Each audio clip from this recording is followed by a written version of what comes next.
Yes, welcome back. तो ये operation विद्यार्थी का पार्ट 2 है और पार्ट 1 में बहुत कुछ नाम थे तो याद है ना। तो ये उसका पार्ट 2 है। Let's start. सीआईए से मिले डेटा को एनालाइज करते एजेंट प्रकाश को 3 हफ्ते हो चले थे कि एक दिन उनकी नजर इस डेटा में मौजूद एक ऑनलाइन ट्रांसफर के ऊपर पड़ती है। इस ट्रांजैक्शन के अनुसार दुबई की एक एक्सपोर्ट इंपोर्ट कंपनी से अफगानिस्तान के एक अत्यंत दुर्लभ इलाके में पूरे $50,000 भेजे गए थे। एजेंट प्रकाश तुरंत इस ट्रांजैक्शन को वेरी क्रिटिकल फ्लैग कर ऑफिसर कृष्णन को फॉरवर्ड कर देते हैं और जब कृष्णन दुबई में एक्टिव अपने एसेट्स को इस कंपनी की कुंडली निकालने को कहते हैं तो उन्हें पता चलता है कि ये एक शेल कंपनी है, मतलब ऐसी कंपनी जो केवल पेपर्स के ऊपर एग्जिस्ट करती है, वास्तव में नहीं। अब कृष्णन दुबई में एक्टिव अपने एक सबसे पुराने एसेट को इस कंपनी को ट्रैक करने का आदेश दे देते हैं। R&AW के इस एसेट का कोड नेम था जुल्फी।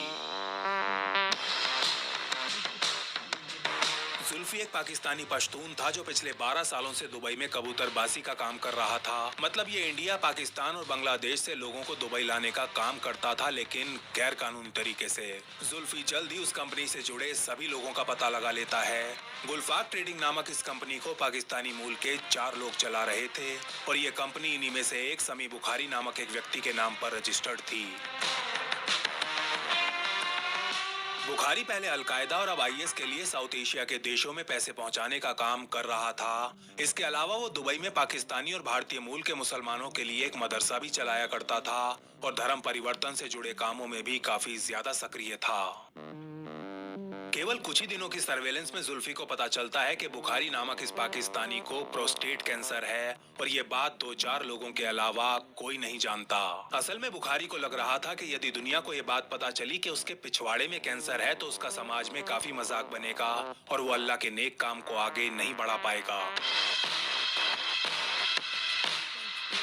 बुखारी को दिन रात परछाई की तरह टेल कर रहा जुल्फी जल्दी उस हॉस्पिटल की एक नर्स को शीशे में उतार लेता है जहां उसका इलाज चल रहा था। अपर्णा नाम की नर्स कोई 5 साल पहले केरल से दुबई आई थी और अब तक कुंवारी थी।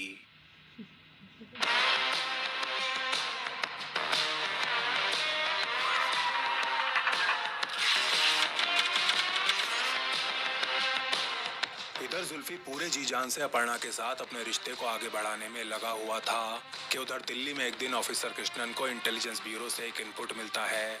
इनपुट जिसके अनुसार नई दिल्ली में एक बड़े आतंकी हमले की संभावना जताई गई थी। आईबी से मिली इस इंटेलिजेंस के अनुसार अभी कुछ दिन पहले ही दिल्ली के अंडरग्राउंड सर्कल्स में एक बड़ी मात्रा में प्लास्टिक विस्फोटक की खरीद फरोख्त की गई थी।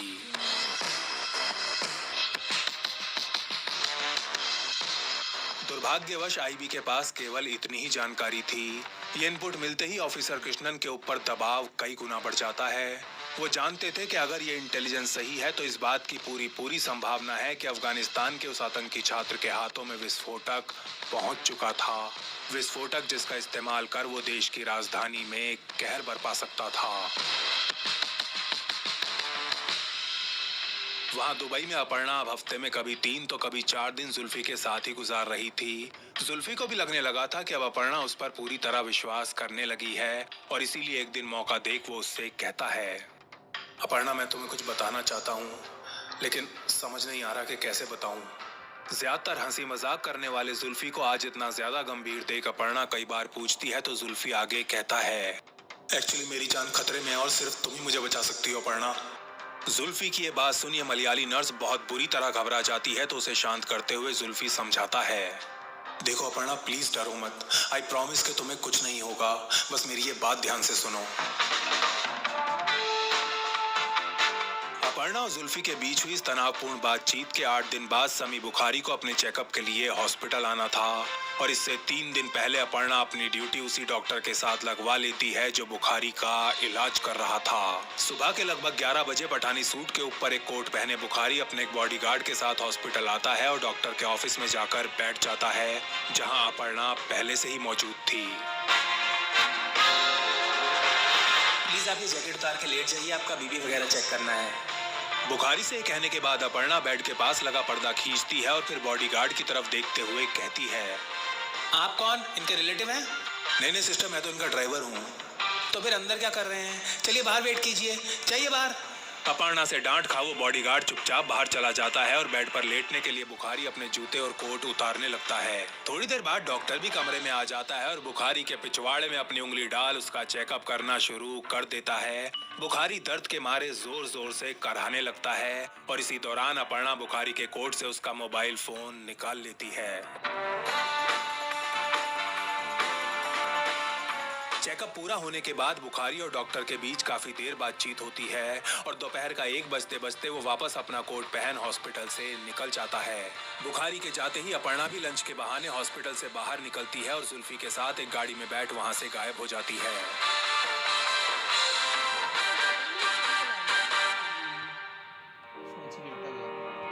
असल में उस रात जुल्फी ने अपर्णा को ये बताया था कि एक बड़े कर्जे के चलते कुछ लोग उसे जान से मारना चाहते हैं, लेकिन उसकी जान बख्शने के बदले उन्होंने उससे बुखारी का फोन चुरा उन तक पहुंचाने की धमकी दी है। लेकिन जुल्फी जानता था कि ये सच बिल्कुल नहीं है। वो ये भी जानता था कि कुछ ही घंटों के भीतर बुखारी के आदमी अपर्णा तक जरूर पहुंच जाएंगे। इसीलिए वो अपर्णा को सब कुछ सच सच बताते हुए उससे माफी मांगता है और उसके हाथों में 5 लाख रुपए का कैशियर्स चेक और इंडिया का एक फ्लाइट टिकट थमा देता है। पूरी तरह सदमे में आ चुकी अपर्णा पहले तो काफी देर कुछ नहीं बोल पाती, लेकिन फिर अचानक जोर जोर से रोते हुए जुल्फी के ऊपर थप्पड़ बरसाना शुरू कर देती है। अपर्णा को शांत करने की कोशिश में पहले तो जुल्फी उसके हाथ पकड़ उसे कस के गले लगाता है और फिर कई बार माफी मांगने के बाद उससे कहता है, I am really sorry Aparna, लेकिन अब इन सब बातों का कोई फायदा नहीं है। प्लीज जल्दी एयरपोर्ट जाने की तैयारी करो। मैं वादा करता हूँ कि तुम इंडिया के जिस हॉस्पिटल में चाहोगी तुम्हें वहां नौकरी मिल जाएगी। किसी तरह जुल्फी अपर्णा को एयरपोर्ट लेकर जाता है और उसकी फ्लाइट टेक ऑफ होने के कई घंटे बाद भी वहां से नहीं हिलता। जब उसे विश्वास हो जाता है कि वाकई अपर्णा फ्लाइट में इंडिया के लिए निकल चुकी है तो वो टैक्सी में बैठ R&AW के एक सेफ हाउस के लिए निकल जाता है।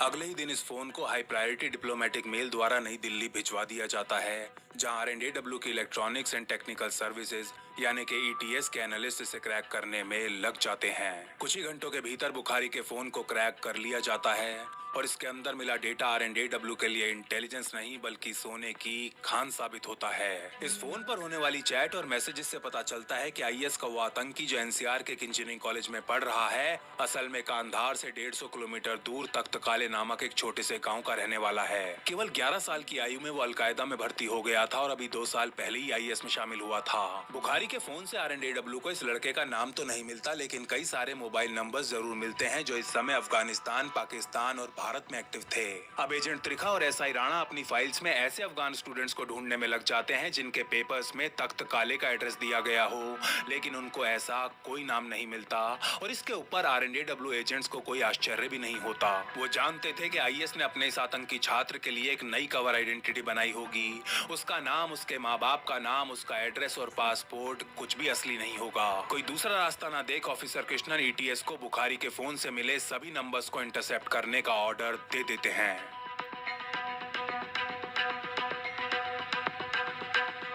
ऑपरेशन विद्यार्थी शुरू हुए 6 महीने हो चले थे, लेकिन अभी तक भेड़ की खाल में छिपे उस भेड़िए का कुछ पता नहीं चल पाया था। उधर ETS द्वारा इंटरसेप्ट किए जाने वाले फोन नंबर्स भी संख्या में तेजी से बढ़ते जा रहे थे। उदाहरण के तौर पर एक इंटरसेप्टेड नंबर के ऊपर जिन नंबर से कॉल आया जा रही थी, उन नंबर्स को भी ETS को अपनी सर्वेलेंस के दायरे में लेना पड़ रहा था। हर बीतते दिन के साथ कृष्णन के ऊपर दबाव और राजधानी में धमाके होने का खतरा दोनों ही बढ़ते जा रहे थे। 2017 में सितंबर का महीना खत्म होने को था। 25 तारीख की रात कृष्णन अपने घर में गहरी नींद सो रहे थे कि उनका सेल फोन बजने लगता है। वो फोन उठाते हैं तो दूसरी तरफ से बहुत ही हड़बड़ी में बोल रहे एजेंट प्रकाश उनसे कहते हैं, सर आप जल्दी हेडक्वार्टर्स आ जाइए, इट्स रियली अर्जेंट। हुआ कुछ यूं था कि अभी थोड़ी देर पहले अफगानिस्तान के कुछ नंबर्स को मॉनिटर कर रहे एक एनालिस्ट ने कॉल इंटरसेप्ट की थी और इस इंटरसेप्ट में एक आवाज IS के एक अत्यंत खूंखार फील्ड कमांडर मोहम्मद जहरान की थी। और वो नंबर जिससे जहरान को कॉल की गई थी वो इस समय भारत की राजधानी दिल्ली में एक्टिव था। लगभग 2 मिनट चली इस कॉल को ईटीएस के सिस्टम्स ने रिकॉर्ड कर लिया था और जैसे ही कृष्णन हेडक्वार्टर्स पहुंचते हैं वो एनालिस्ट एक बार फिर प्ले का बटन दबा देता है। सलाम अलैकुम जनाब, मेरी पढ़ाई बहुत अच्छी चल रही है। मैं आज फिर कुछ जगह देख कर आया हूँ। वैसे फोटो शूट के लिए मैंने कुछ लोकेशंस फाइनल कर ली हैं। यहाँ फोटो खींचने का अलग ही मजा आएगा जनाब। अब बस मुझे लंदन वाले कैमरे का इंतजाम करना है। जैसे ही कैमरा मेरे पास आ जाएगा मैं इंशाल्लाह आपको फोटो शूट की तारीख और जगह दोनों बता दूंगा। कृष्णन समझ जाते हैं कि हो ना हो ये वही आतंकी है जो इंजीनियरिंग स्टूडेंट बनकर पढ़ाई कर रहा है। वो इस कॉल में आईएएस के अपने आका को अपने मिशन की प्रोग्रेस रिपोर्ट दे रहा था। यहाँ फोटोशूट का मतलब था धमाका और कैमरे का मतलब था विस्फोटक। लेकिन कैमरे के संबंध में वो लंदन का जिक्र क्यों कर रहा था ये कुछ साफ नहीं था। इस कॉल में लड़का कह रहा था कि अभी कैमरे का इंतजाम नहीं हुआ है, जिसका मतलब ये था कि अभी तक उसे विस्फोटक नहीं मिल पाए थे। ये सुनकर कृष्णन को थोड़ी राहत मिलती दे देते हैं। ये नंबर जिससे अफगानिस्तान में जहरान को कॉल्स की गई थी नोएडा में स्थित एक इंजीनियरिंग कॉलेज के एड्रेस और आईडी कार्ड पर लिया गया था।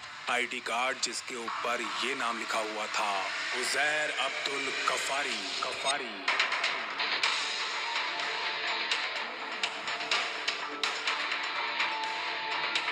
ऑपरेशन विद्यार्थी शुरू होने के 24 हफ्ते बाद आरएंडएडब्ल्यू की इस टीम को वो नाम मिल ही गया था जिसे ढूंढने के लिए वो अपने घर परिवार से दूर बिना थके बिना रुके दिन रात काम कर रहे थे।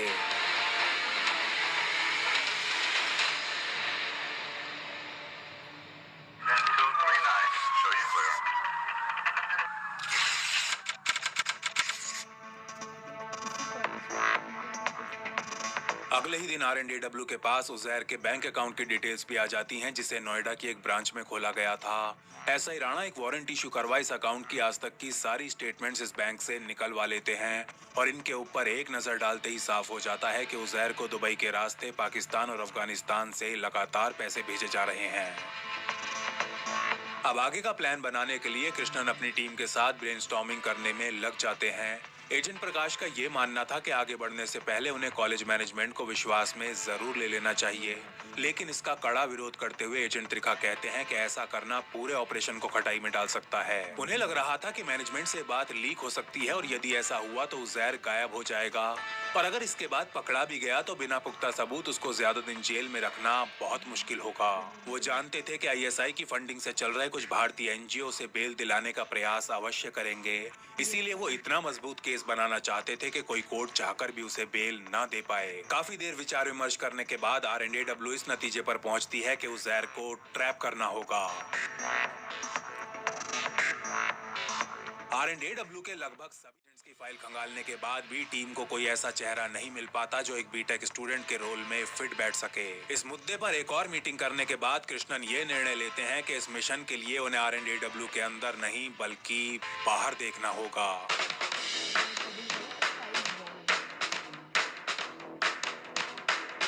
28 सितंबर की सुबह उज़ैर के फोन को मॉनिटर करने के लिए एजेंट त्रिखा हेडक्वार्टर्स पर ही रुकते हैं, जबकि ऑफिसर कृष्णन, एजेंट प्रकाश और एसआई राणा बिहारीपुर स्थित डीपीटीसी के लिए निकल जाते हैं। एक हफ्ते तक रोजाना डीपीटीसी में कई ट्रेनीज का इंटरव्यू लेने के बाद आरएनडीडब्ल्यू एक लड़के को सेलेक्ट कर लेती है जिसकी सब इंस्पेक्टर की ट्रेनिंग लगभग खत्म होने को थी।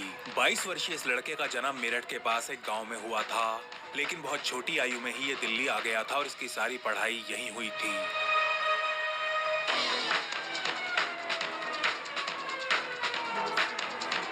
इस लड़के को फाइनल करने के बाद कृष्णन एसआई राणा से तुरंत मेरठ जा उसके और उसके परिवार के ऊपर हर संभव जानकारी लाने को कहते हैं और अगले 24 घंटे के अंदर अंदर राणा ये काम पूरा कर लेते हैं। सारी जानकारी से लैस कृष्णन एक बार फिर उस लड़के से मिलने अकेडमी जाते हैं और एक अकेले कमरे में हुई बातचीत के दौरान उससे कहते हैं, अच्छा यार एक बात बताओ, तुम एक पुलिस ऑफिसर क्यों बनना चाहते हो?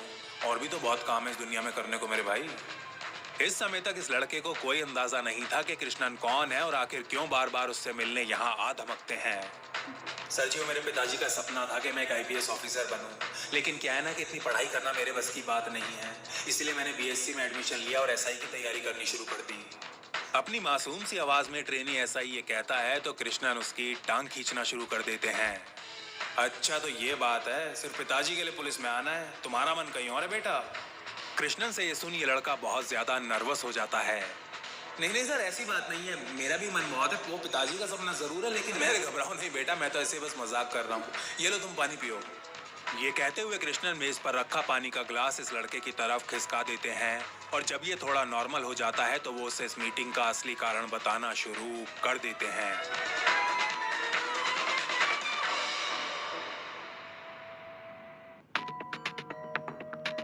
बेटा, मैं जानता हूँ कि सुन के तुम्हारा सर चकरा रहा होगा और तुम्हें थोड़ा डर भी लग रहा होगा, लेकिन तुम डरो मत। यह मिशन नहीं बल्कि तुम्हारी सुरक्षा हमारी सबसे पहली प्रायोरिटी होगी। हम हर समय हर क्षण 24 घंटे तुम दोनों को देख रहे होंगे और अगर हमें जरा सा भी खतरा महसूस हुआ तो मैं तुमसे वादा करता हूँ कि हम तुम्हें तुरंत वहां से निकाल लेंगे। कृष्णन की पूरी बात सुन काफी देर तक चुपचाप बैठने के बाद ये लड़का उनसे कहता है, सर वो एक बार फोन करके पापा से पूछें, तुम ऐसा नहीं कर सकते। इससे पहले कि वो आगे कुछ बोल पाता उसकी बात काटते हुए कृष्णन कहते हैं, तुम इस बारे में किसी से बात नहीं कर सकते। माँ बाप, भाई बहन, यार दोस्त, गर्लफ्रेंड, बॉयफ्रेंड, किसी से भी नहीं। जो भी बात करनी है तुम मुझसे, मेरी टीम से या फिर मन ही मन भगवान से करोगे। थोड़ी देर और सोचने के बाद ये लड़का खड़ा होता है, एक गिलास पानी पीता है, कमरे में इधर उधर घूमने लगता है, एक बार फिर गिलास भर के पानी पीता है, थोड़ी देर अपने आप से कुछ बड़बड़ाता है और फिर आखिरकार कृष्णन से कहता है, ठीक है सर जी, मैं तैयार हूँ। अब जो भी होगा देखा जाएगा। अब बताओ कि मुझे करना क्या है।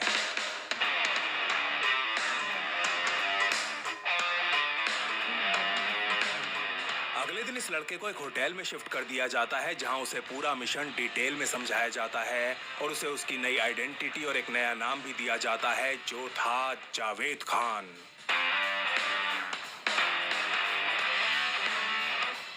इस मिशन के लिए एजेंट प्रकाश को जावेद के पिता दिलशाद खान का रोल दिया जाता है और अगले कुछ दिनों के दौरान एसआई राणा और एजेंट त्रिखा जावेद के लिए नया आधार कार्ड, मार्कशीट्स और हर वो डॉक्यूमेंट बनवाते हैं जो कि भारत में एक 12वीं पास छात्र के पास होने चाहिए।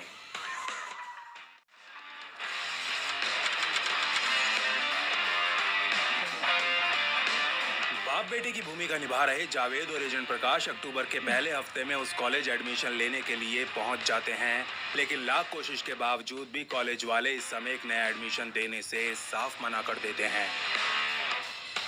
कोई और रास्ता न देख कृष्णा ने कैबिनेट मंत्री से इस कॉलेज के ट्रस्टी को फोन करवाते हैं और मंत्री जी की केवल एक ही कॉल में ये कॉलेज जावेद को एडमिशन तो दे ही देता है बल्कि उसे उसकी मनचाही ब्रांच भी मिल जाती है, वही ब्रांच जिसमें उजैर नामक वो अंडर कवर आतंकी भी पढ़ रहा था।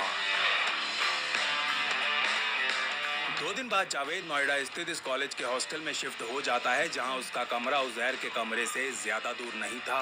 पहले दिन क्लास में भी जावेद उजैर के पास ही जाकर बैठता है और वहां क्या पढ़ाया जा रहा है वो समझने में भी उसे कोई परेशानी नहीं होती। अपनी असली जिंदगी में उसने बीएससी की पढ़ाई जो की हुई थी। पहले दिन से ही जावेद उजैर के साथ हल्की फुल्की बातें करना शुरू कर देता है। उजैर को भी किसी प्रकार का कोई शक नहीं होता और जल्द ही दोनों एक दूसरे के साथ काफी टाइम बिताने लगते हैं।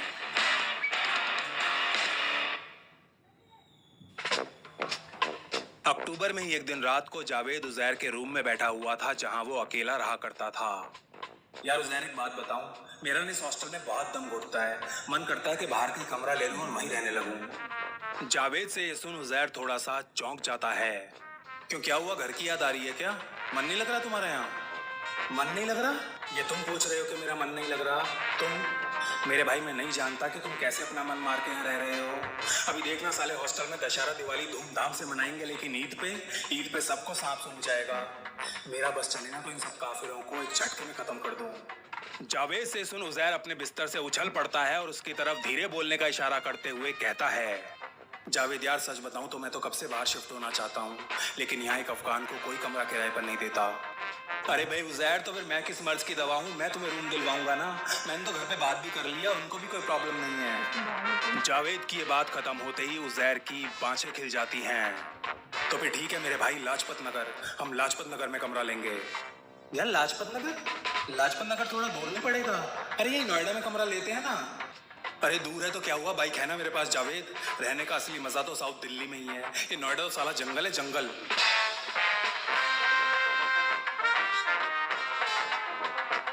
इसी रात को लगभग 3 बजे जावेद अपने इनक्रिप्टेड फोन से जानकारी एजेंट प्रकाश को दे देता है। वो समझ जाते हैं कि हो ना हो उजैर की टारगेट लोकेशन साउथ दिल्ली के आसपास ही होने वाली हैं और इसीलिए वो लाजपत नगर शिफ्ट होना चाहता है। जावेद से जानकारी मिलने के बाद एजेंट प्रकाश एसआई राणा से तुरंत लाजपत नगर में एक कमरे वाले 2-3 घर फाइनल करने को कहते हैं और कुछ दिन बाद जावेद उजैर को इनमें से 2 घर दिखा देता है। एक घर दूसरी मंजिल पर था जबकि दूसरा ग्राउंड फ्लोर पर। उजैर को ग्राउंड फ्लोर का घर पसंद आता है और कुछ ही दिनों में ये दोनों यहाँ शिफ्ट भी कर जाते हैं।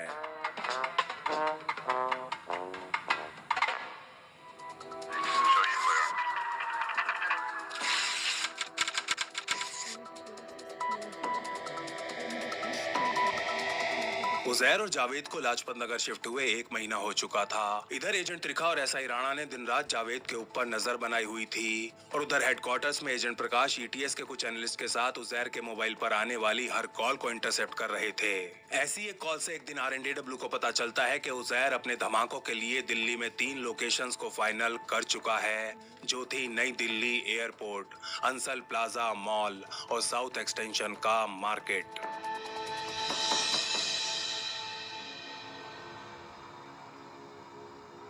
जावेद, क्या तुम एक काम में मेरी मदद कर सकते हो?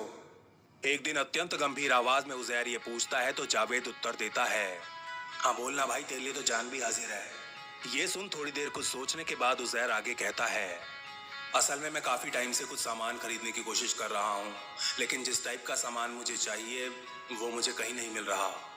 उजैर की पूरी बात सुनने के बाद जावेद के गले का थूक पूरी तरह सूख जाता है, लेकिन फिर भी अपने चेहरे पर मुस्कान लाते हुए वो खड़ा होता है और उसको कस के अपने गले लगा लेता है।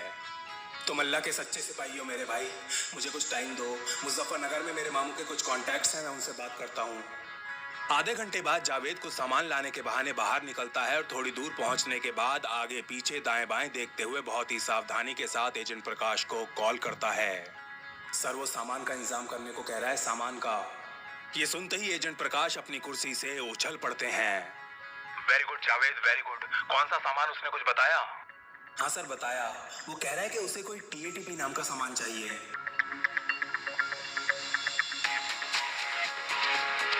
ये शब्द सुनते ही प्रकाश के हाथों से फोन छूटकर नीचे गिर पड़ता है।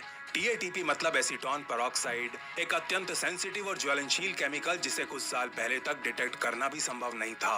ये टीएटीपी ही था जिसका इस्तेमाल 22 मई 2017 के दिन हुए मैनचेस्टर धमाकों में किया गया था। लंदन में हुआ आतंकी हमला जिसमें कुल 33 लोग मारे गए थे जबकि 1000 से ज्यादा घायल हुए थे।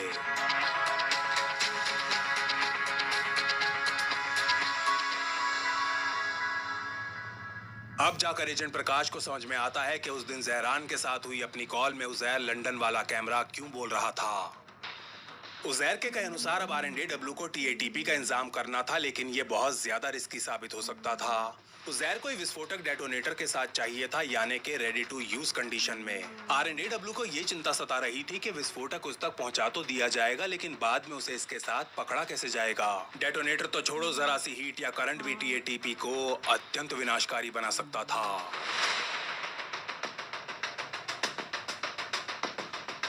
कई दिनों तक सोच विचार करने के बाद कृष्णन सीएफईएस से 5 किलोग्राम की क्षमता वाली एक टीएटीपी डिवाइस तैयार करवा लेते हैं, लेकिन साथ ही उनको ये भी निर्देश देते हैं कि इस डिवाइस में लगा डेटोनेटर एक्टिव नहीं बल्कि डमी हो।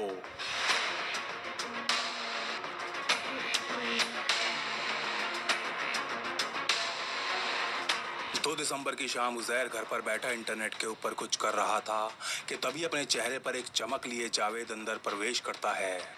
भाई, लगता है तुमने मेरा काम कर दिखाया। जावेद को इतना ज्यादा खुश देख उजैर ये पूछता है तो वो उत्तर देता है, अरे मैं तो बस एक जरिया हूँ भाई, बाकी करने वाला तो वो है। ऊपर की तरफ इशारा करते हुए जावेद आगे कहता है, मेरी उन लोगों से सारी बात हो गई है, हमें इस अकाउंट नंबर पर पैसे ट्रांसफर करने हैं और कल दोपहर तक वो हमें सामान दे देंगे। ये सुनते ही उजैर खड़ा होता है और जावेद को गले लगा लेता है। तुम नहीं जानते कि तुमने कितना बड़ा काम कर दिखाया है जावेद। हमारे इस मिशन के पीछे बहुत बड़े बड़े लोग काम कर रहे हैं और अगर ये कामयाब हुआ तो तुम उनसे जरूर मिलोगे मेरे भाई। रात के ठीक 9 बजे उजैर अपने अकाउंट से जावेद द्वारा दिए गए आरएनडीडब्ल्यू के फेक अकाउंट में पूरे 2 लाख रुपए ट्रांसफर कर देता है। इसके बाद ये दोनों दोस्त पार्टी करने बाहर जाते हैं और एक बढ़िया से रेस्टोरेंट में खाना खाने के बाद लगभग 12 बजे तक वापस लौट आते हैं, लेकिन दोनों ही ठीक से सो नहीं पाते। आज की इस रात उजैर को उसकी खुशी नहीं सोने दे रही थी और जावेद को उसकी घबराहट।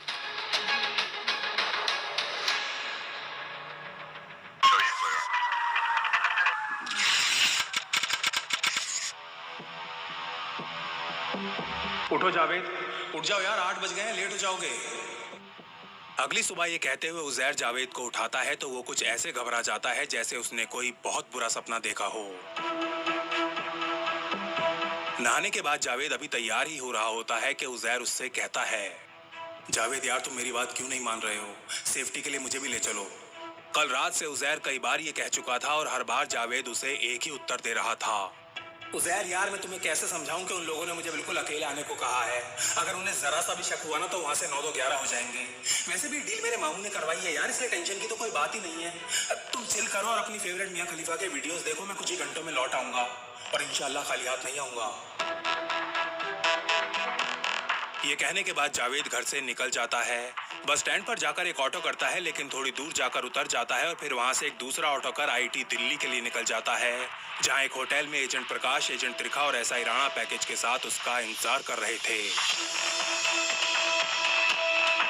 इधर RNAW और जावेद उजैर की आजाद जिंदगी का आखिरी चैप्टर लिख रहे थे। उधर वो अपने कमरे में मियां खलीफा को देखता हुआ नाखून चबा रहा था। कभी किसी ऑटो की आवाज आती तो वो तुरंत दरवाजा खोलकर बाहर देखने लगता, तो कभी मेन रोड तक जा जावेद के इंतजार में इधर उधर घूमने लगता।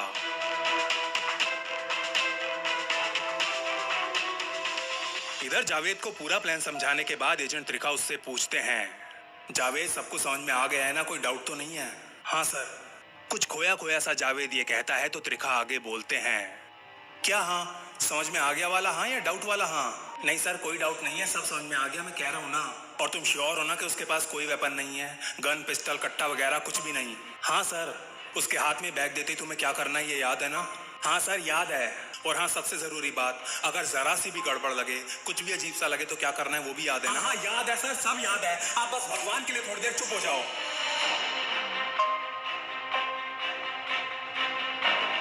बुरी तरह झुंझलाते हुए जावेद ये कहता है तो वहीं बैठे एजेंट प्रकाश समझ जाते हैं कि नर्वस होने के साथ साथ 22 साल का ये लड़का काफी ज्यादा डरा भी हुआ है। ये घबराने का समय नहीं है जावेद। अरे यार तुम हमारे बेटे जैसे हो, हम तुम्हें कुछ कैसे होने देंगे? हमने मेक श्योर किया है कि वो इस डिवाइस के साथ कुछ भी उल्टा पुल्टा ना कर पाए। बेटा हमारे देश के कुछ बहुत बड़े पढ़े लिखे वैज्ञानिकों ने इस डिवाइस को तैयार किया है। तुम्हें क्या लगता है कि हमारी पहली प्रायोरिटी उजैर को पकड़ना है? नहीं, हमारे लिए सबसे जरूरी है तुम्हारी रक्षा करना। एजेंट त्रिखा भी जावेद का मनोबल बढ़ाना शुरू कर देते हैं और बहुत ही कम बोलने वाले एसआई राणा भी अपने ही स्टाइल में उससे कहते हैं, अरे ये भी कोई बात है भले आदमी, यहाँ तेरे पीछे पूरी भारत सरकार खड़ी, खुद मोदी जी खड़े और तू डरने लग रहा है मेरे यार। अरे बावली गांड, तेरे लिए तो हम ससुरे पूरे अफगानिस्तान ने ठाकियां लिया होंगे, चिकने से लोंडे की तो चले क्या? अरे वहाँ वे IAS वाले ऐसे लोंडों की दबा के गांड मारा करें और तू ऐसे गड्ढू से डरने लग रहा है बावली पूंछ कहीं का। चल ये भंस के दिखा।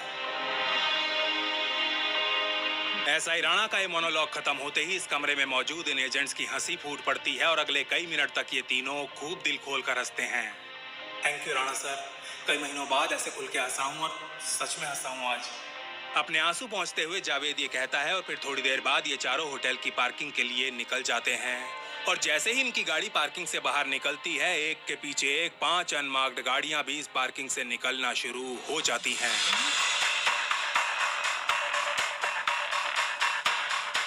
इन गाड़ियों में सादे कपड़े पहने दिल्ली पुलिस की स्पेशल सेल के 35 ऑफिसर सवार थे, जिन्हें केवल 24 घंटे पहले इस ऑपरेशन के लिए चुना गया था।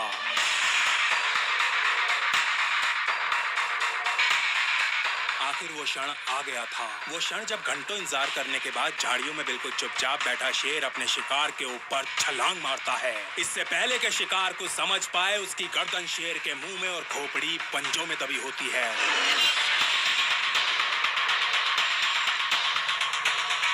लेकिन शेर की केवल एक गलती, उसकी एक गलत चाल या जरा सी आवाज भी उसकी सारी मेहनत पर पानी फेर सकती है।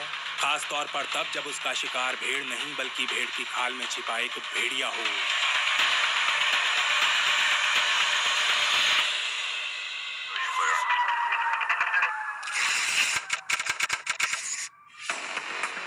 घर से कोई 3 किलोमीटर पहले जावेद को गाड़ी से उतार एक ऑटो में बिठा दिया जाता है, जिसका ड्राइवर भी दिल्ली पुलिस का ही एक कांस्टेबल था। जावेद को बिल्कुल साफ निर्देश दिए जाते हैं कि इस पॉइंट के बाद वो एक बार भी पीछे मुड़कर ना देखे और सीधा अपने घर पर ही जाकर रुके। लगभग 15 मिनट बाद जैसे ही जावेद का ऑटो घर के बाहर रुकता है, दरवाजा खोल उजैर बाहर आ जाता है। जावेद नीचे उतर ऑटो वाले को पैसे देता है और उजैर को देख मुस्कुराता हुआ उसके साथ अंदर चला जाता है। अंदर जाते ही सबसे पहले उजैर घर के सारे दरवाजे और खिड़कियां अच्छे से बंद कर देता है। जावेद, मैंने वो टेबल खाली कर दी है, बैग को उसके ऊपर रख के खोलो। एक मेज की तरफ इशारा करते हुए उजैर ये कहता है और फिर अपनी स्वेट शर्ट ऊपर उठा अपनी कमर से एक पिस्टल बाहर निकाल। पिस्टल पर नजर पड़ते ही जावेद के हाथों से मानो वो बैग छूट ही जाता है। मुंह का रंग उड़ने लगता है और गला बुरी तरह सूख जाता है। ये कहां से आई यार उजैर? पहले तुमने कभी दिखाई नहीं भाई। जावेद ये पूछता है तो उसकी आंखों में घूरता हुआ उजैर आगे बढ़ता है और उसकी नाक से अपनी नाक सटाते हुए कहता है, माफ करना दोस्त, लेकिन ना मैं तुम्हारे मामू को जानता हूँ और ना ही उन लोगों को जिनसे तुम ये सामान लेकर आ रहे हो। पिस्टल लहरा रहे उजैर के मुंह से ये बातें सुन जावेद का दिल उसके हलक में आने लगता है, लेकिन वो अपना ये डर अपने चेहरे पर नहीं आने देता। अरे नहीं उजैर यार, तुम कैसी बातें कर रहे हो यार? मैंने तुम्हें बताया था ना कि मेरे मामू के जानने वाले हैं वो लोग। तुम खामखा ही घबरा रहे हो यार। ये कहते हुए जावेद अपने कांपते हुए हाथों से वो बैग खोलता है और टीएटीपी डिवाइस को बाहर निकालकर मेज के ऊपर रख देता है और डिवाइस को देखते ही उजैर का सारा शक रफू चक्कर हो जाता है। उसकी आंखों में एक शैतानी चमक सी आ जाती है और वो तुरंत इसका इंस्पेक्शन करना शुरू कर देता है। लगभग 10-15 मिनट तसल्ली से इंस्पेक्शन करने के बाद आंखों में नमी लिए उजैर जावेद को कस के अपने गले लगा लेता है।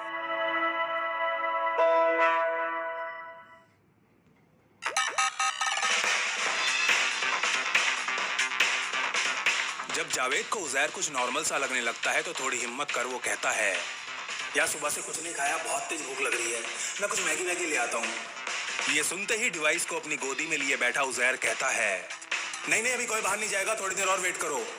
लेकिन जावेद जानता था कि वो और वेट नहीं कर सकता।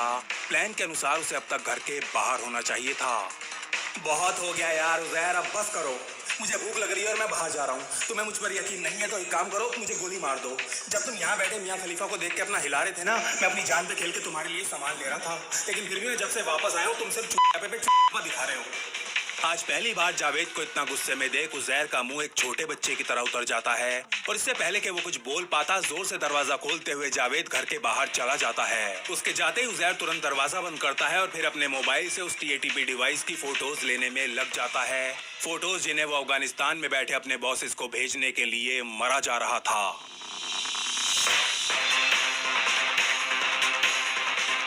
जावेद के घर से निकलने के ठीक 5 मिनट बाद एक जोर की आवाज होती है और घर का दरवाजा टूटकर नीचे गिर पड़ता है। इस आवाज से बुरी तरह चौंक चुका उजैर जैसे ही बाहर की तरफ देखता है, एक के बाद एक स्पेशल सेल के हट्टे कट्टे 10 ऑफिसर्स तूफान की तरह अंदर घुसते हैं और बिजली की फुर्ती से जावेद के ऊपर टूट पड़ते हैं।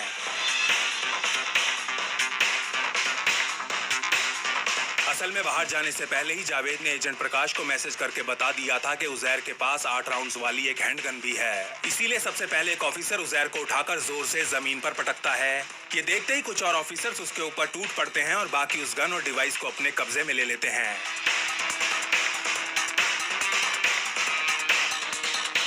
जब ये ऑफिसर्स उजैर को ले बाहर निकलते हैं तो बाहर का दृश्य देख उसकी पतलून गीली हो जाती है। वो देखता है कि 15 से 20 ऑफिसर्स उसके घर के चारों तरफ एक घेरा बनाए खड़े हैं और उनकी बंदूकें रेडी टू फायर पोजीशन में घर से हटके उसकी तरफ घूम रही हैं।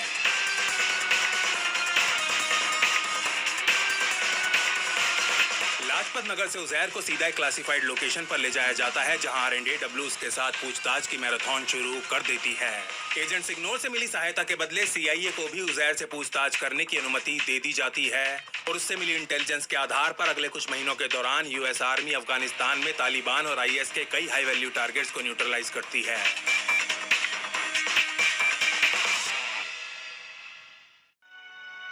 ऑपरेशन खत्म होने के बाद बुरी तरह थकी हारी आरएनडब्ल्यू टीम जैसे ही हेडक्वार्टर्स में प्रवेश करती है, ऑफिस में मौजूद सभी लोग खड़े हो जोर जोर से तालियां बजाने लगते हैं। पूरे 5 मिनट जावेद को अपने गले से लगाए रखने के बाद ऑफिसर कृष्णन उससे कहते हैं, You did it, young man, you did it. धन्य है वो माँ जिसने तुझे अपनी कोख में पाला, धन्य है वो पिता जिसने तुझे अपने कंधों पर खिलाया और धन्य है वो धरती जहां तूने जन्म लिया।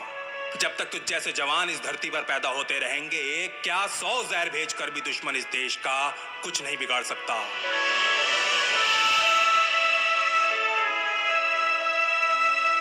एक इतने वरिष्ठ आईपीएस अधिकारी से अपने लिए ऐसे शब्द सुन जावेद फूट फूट कर रोने लगता है।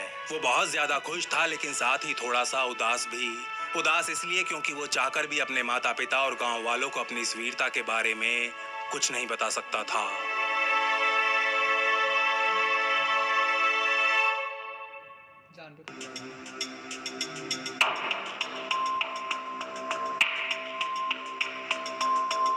हाँ बोलो जहरान। सलाम अलैकुम जनाब, वो उज़ैर को राह वालों ने पकड़ लिया। मिशन फेल हो चुका है जनाब। हाँ मालूम है, तुम्हारी तंजीम में एक भारतीय एजेंट काम कर रहा है, जल्दी पता लगाओ वो कौन है। ठीक है जनाब, हो जाएगा। और हाँ, तुम उसको मारोगे नहीं, वो खबीज हमको जिंदा चाहिए।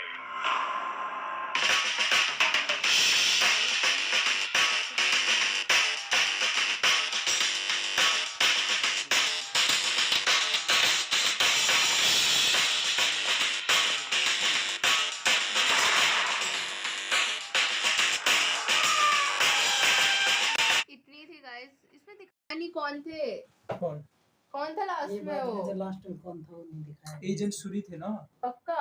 अफगानिस्तान में, वही हाँ उनकी तो तरफ वही से तो मेरे को रॉ की भी तरफ वही से लग काम रहा कर है, रहे बट थे। एटलीस्ट नाम चलो ठीक है। नाम नहीं वही सबसे है। पहले तो बेचारी नर्स के साथ बहुत बुरा हुआ। वो कौन था, रॉ एजेंट कौन था, जुफीरी जफूरी करके जुल्फी। कुछ था। हाँ जुल्फी जुल्फी जुल्फी जुल्फी जुल्फी था। और यार उन उसको कितना बुरा लगा यार, तो नर्स को दे दी ना सर्विस इंडिया में, तो बोला उसमें था। क्या हो गया, उसकी फीलिंग्स का क्या हुआ। और लाइक ठीक है, अभी क्या बोले, उस उनकी भी उनका अगर भी काम feelings- था कि अगर मतलब फीलिंग्स होती तो उस नर्स को उठा लिया जाता और उसका अब तक हाँ completions का लाइक हो मैं तो चुका होता। देख के ही बोल पा रही थी, उसमें लिखा था ना लव एंड बिट्रेयल, तो मेरे को लगा हाँ मतलब कुछ तो हुआ होगा। और उसके बाद सबसे यार सबसे मेरे को अजीब ये लगा, अफगानिस्तान का वो बंदा जिसको टेररिस्ट ने 11 साल की उम्र से ट्रेनिंग दी है, उसको ये थोड़ा सा भी शक नहीं हुआ कि लंदन में इतना बड़ा धमाका करने वाली चीज इंडिया में उसके मामा कैसे दिलवा सकते हैं। अरे वो देखा ना मतलब कि उन्होंने थोड़ा सा- बैग खोला तब उनको विश्वास हो गया हाँ यही है। नहीं मतलब थोड़ा सा पीछा करना चाहिए था उस बंदे को भी, लाइक जो होटल में पड़ा हुआ था, थोड़ा पीछा अरे करता। सबसे बहुत ही इतनी बड़ी बात तो मैं जावेद की करना चाहूंगी, इतना बड़ा डिसीजन लिया, वो भी उन्होंने बोला ना कि अपने पेरेंट्स से नहीं पूछ सकते, किसी फ्रेंड को नहीं बता सकते। उन्होंने भले ही थोड़ा टाइम लिया बट फिर उन्होंने खुद के रिस्क पे डिसीजन लिया। भले ही रॉय एजेंट्स बोल रहे थे कि हमारी सबसे पहली प्रायोरिटी आप है, लाइक उनको जिंदा पकड़ना तो है ही है, बट उन पे भी नजर रखी हुई सबसे थी। मस्त दिल्ली चीफ जो राणा जो थे, दिल्ली एसआई के जो कांस्टेबल थे, उनका मोटिवेशनल स्पीच सबसे मस्त। और वो टेप, हाँ शुद्ध हरियाणवी वो भाषा उसमें भी में। आएंगे, रुक जाओ। हाँ। टेप कितने सीक्रेटिव तरीके से बोलते हैं बे कि लंदन, और फिर वो तो ऑफ कोर्स बोलेंगे। लाइक फोटोशूट वाला तो मुझे भी समझ में आ गया था, एक्सप्लोजन और हाँ, बॉम्ब वगैरह लंदन की वाला बात फोटो कर शूट रहे हैं। सब। अरे मतलब यार तब भी जो बंदा मतलब 11 साल की उम्र से जो टेररिस्ट में अलकायदा में जुड़ा, बाद में 2 साल पहले आईएस में जुड़ा, उसको थोड़ा सा भी शक नहीं हुआ कि इंडिया में कैसे आ सकते हैं वो सब एक्सप्लोजिव। और राणा तो मैं तो पहले ही बोल रही थी ऐसे, राणा तो क्या कमाल थे, लाइक जैसे ही वो सब हिंदी में बोल रहे थे उसके बाद तो हरियाणवी में ऐसे बोल रहे थे कि क्या कि डरन की के बाद से हाँ। बहुत अच्छा था। और क्या था लास्ट में, जावेद का कॉन्फिडेंस बहुत ही मेजर था कि मतलब या उसने gun गन point निकाल पे दी रख दिया। तब भी वो लाइक ऐसे घबराया नहीं, घबराया देख नहीं, के, भले हाँ। उसको अंदर से कितना भी वो लग रहा था। और फिर हाँ। इवन लास्ट में जब वो बाहर निकलना था, उन्होंने बोला था ना कि मिशन के अनुसार उन्हें घर के बाहर होना चाहिए उसके अकॉर्डिंग, बट फिर उन्होंने बोला कि ठीक है अगर तुम्हें मुझ पे इतना भी ट्रस्ट नहीं है तो तुम मुझ पे गोली चला सकते हो। तो ये भी बहुत ही कॉन्फिडेंट होना चाहिए इंसान को इस चीज के लिए भी। एंड जैसे कि उन्होंने बोला ना लास्ट में अप्रिशिएट भी किया गया था कृष्णन द्वारा। और मुझे सबसे इम्पोर्टेंट, मुझे ये नहीं पता था मोदी जी भी थे। अरे मोदी जी को मतलब बेसिकली इन्फॉर्मेशन दी गई थी कि इस हाँ, तरह का हाँ, ऑपरेशन हाँ। हो रहा है। हाँ उनको लाइक इन्फॉर्मेशन अपडेट किए जा रहे थे। हाँ, हाँ। और लास्ट में उनकी ये लाइन बहुत अच्छी थी कि जब तक तुम जैसे लोग इस देश में हैं, लाइक बहुत अच्छा था यार, कैसा अच्छा था ना। बढ़िया था। पार्ट 2 हमेशा से ही अच्छा होता है। और वो नर्स को क्या हुआ वो पता नहीं, अरे ना। नर्स के बारे में तो बोल दिया ना, इंडिया में उनको बट job झुल मिली है। हाँ। झुल क्या नाम था, शायद केरला में किसी हॉस्पिटल में भी जॉब हाँ वो कर रही होगी। मद्रास की थी, बट वो एजेंट का क्या नाम था, मद्रास में मद्रास की, केरला। केरला की थी, केरला। बताया ना केरला की। मद्रास से अर्पणा बोला ना, अर्पणा मलयालम केरला- बोला। Malayalam, Arpana I don't know, Joseph. Malayali बोला। हाँ, मलयालम अर्पणा। बोला। ओके उसकी भी इंटरेस्टिंग अपन- कहानी है तमिल और मलयालम हाँ। लैंग्वेज में। हाँ तो ये जो रॉय एजेंट था वो तो शादीशुदा होंगे ना, ऑलरेडी मैरिड होंगे। कौन? जुल्फी। जुल्फी नहीं उनका काम वो नहीं था। हाँ मतलब कि वो ऑलरेडी अपनी पर्सनल लाइफ में मैरिड हाँ, होंगे ना, बट वो वो तो तो उनको ऐसे नहीं। फंसाने ना उसको वो नहीं। करने के लिए। ऐसे लोग मतलब मैरिड ज्यादातर नहीं होते क्योंकि पूरा फैमिली लेकर चलेंगे तो पकड़े जाने का डर रहता है। नहीं बट उन्होंने उनका बोला ना काम कि था ना। लाइक वो बहुत खुशी मनाए थे रॉकी एजेंट्स अपनी फैमिली से दूर रह के उनको इतनी बड़ी सक्सेस मिली थी। अरे अरे वो ठीक कोई है। प्रकाश जैसे हाँ। 3 हफ्ते से ट्रैकिंग कर रहे थे हाँ। जो ऊपर अरे मैं वो नहीं कह रही, मैं कह रही हूँ कि उनकी पर्सनल कुछ लाइफ तो होगी ना। कैसे होगी रे, इतना बड़ा इलीगल लेकिन काम कर रही है सबसे- तो पूरा फैमिली के पीछे सबूत में ताके जाना पड़ता है उनको हर बार। सबसे कुछ ना कुछ फैमिली तो होती है लाइक agents जैसे के लिए। अर्पणा जो मतलब नर्स के बारे में था, हाँ। उनको पिकअप करने के लिए सपोज कर अगर वो दिख जाते हैं तो टेररिस्ट उनके पीछे जाएंगे ना कि उन्होंने उनका फोन टपकाया हो, कहीं ना कहीं उनका हाथ होगा। तो अगर वो अपने साथ उनकी फैमिली भी रखेंगे तो सबूत कैसे मिटा पाएंगे लास्ट तो जो भी ये रॉ एजेंट्स होते हैं, सेटल होना मुश्किल ही है, या वन फिर वो मिनट, कहीं आई और हैव जगह अ सेटल डाउट, होंगे। I have a doubt. अगर आपको पता है तो नीचे कमेंट सेक्शन में लिखना। तो जितने भी ये रॉ एजेंट्स होते हैं, सीआईए एजेंट्स होते हैं, सब अनमैरिड होते हैं क्योंकि फैमिली नहीं होती। मैरिड होते हैं मगर उस प्लेस में मैरिड नहीं होते, जैसे वो दुबई में थे ना वो जब। तो ऑब्वियस सी बात है ना। हाँ तो होंगी ना फैमिली, तभी तो वो दूर नहीं, थे इसमें अपनी जावेद फैमिली से। का लाइक सबसे- इंडिया में है तो फैमिली तो 15 साल एनीवेज तक Javed is a main Javed character. का सबसे मेन मतलब वो दिखाया हाँ। गया है जावेद कि अगर वो क्लासिफाइड नेम है। आज शक- भी सपोज करो कोई बंदा होगा जो हाँ। दिल्ली एसआई पुलिस में होगा जिन्होंने ऑपरेशन किया होगा। शक होने के बावजूद हम्म। भी मतलब इन्होंने एक बार घबराहट हुई, पसीना आया, डर गए उसको पिस्टल को देख के, बट फिर भी हिम्मत से काम लिया उन्होंने, BSc मतलब शो नहीं honors- होने दिया अपने उस पे फेस पे बीएससी ना। ऑनर्स के बाद उन्होंने सीनियर इंस्पेक्टर की ट्रेनिंग कर ली थी ना। हाँ, तो SI की अब training तो complete हो गई और थी। पोस्ट पे होंगे, अच्छी पोस्ट पे। और क्या। या वही तो। एनीवेज बहुत अच्छी बात है। और अरे उन्होंने अभी तक promotion उस भी चीज को होगा। सीक्रेटिव रखा होगा, किसी को नहीं बताना। एनीवेज बता तो रहे थे, किसी को बता नहीं सकते हाँ। अपनी अगर नौकरी बता का दिया काम तो है। टारगेट बन जाएगा ना, पोस्ट हाँ टारगेट। हाँ। गाइस वीडियो बहुत ही अच्छी थी। अगर आप चाहते हैं मैं और किसी वीडियो पे रिएक्ट करें तो आप नीचे कमेंट सेक्शन में हमें लिख सकते हैं। तो इस वीडियो को लेते हैं, आपसे अगली वीडियो मिलते हैं, जब तक के लिए जय हिंद। जय।